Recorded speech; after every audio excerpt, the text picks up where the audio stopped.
नमस्कार, मी निकिता. आपण पाहतायत LS मराठी. पाहुयात महत्त्वाच्या घडामोडी. बीड जिल्ह्याच्या काही महत्त्वाच्या विषयावर आज मी आढावा बैठक घेतली. माझं कर्तव्य आहे, मी बीड जिल्ह्याची लेक आहे. पंकजा मुंडे यांचं वक्तव्य. चांगली माणसं ही महाराष्ट्रात राहिलीच पाहिजे. आपला महाराष्ट्र खूप दिवसांपासून दिल्लीपासून दूर आहे.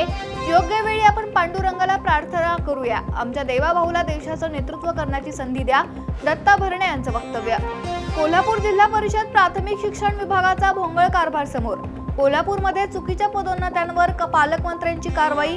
211 शिक्षकांचे पदोन्नती आदेश रद्द. इगतपुरी येथील बाहुली डॅम परिसरात गाडीचा पिछा करत काचा फोडणाऱ्या आरोपींची पोलिसांकडून धिंड.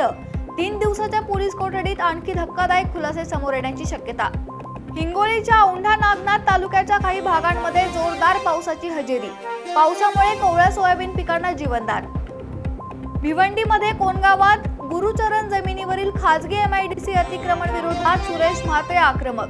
ग्रामस्थांकडून रस्ता मोकळा करण्याचे काम पूर्ण. लासलगावच्या रजानगर येथील नागरिकांच्या समस्यांमध्ये वाढ.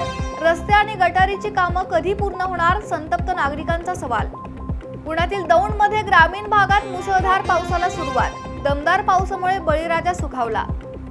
गोंदियातील नामांकित कोचिंग क्लासवर GSTची धाड. नागपूरच्या पथकाची कारवाई दरम्यान विद्यार्थ्यांना सुट्टी. पुढील तपास सुरू. बीडच्या केज तालुक्यातील बनकरंजा येथील पुलाच्या निकृष्ट कामाचे व्हिडिओ सोशल मीडियावर व्हायरल. संबंधित ठेकेदारावर कारवाई करण्याची मागणी. या होत्या महत्त्वाच्या घडामोडी. पाहत रहा LS मराठी.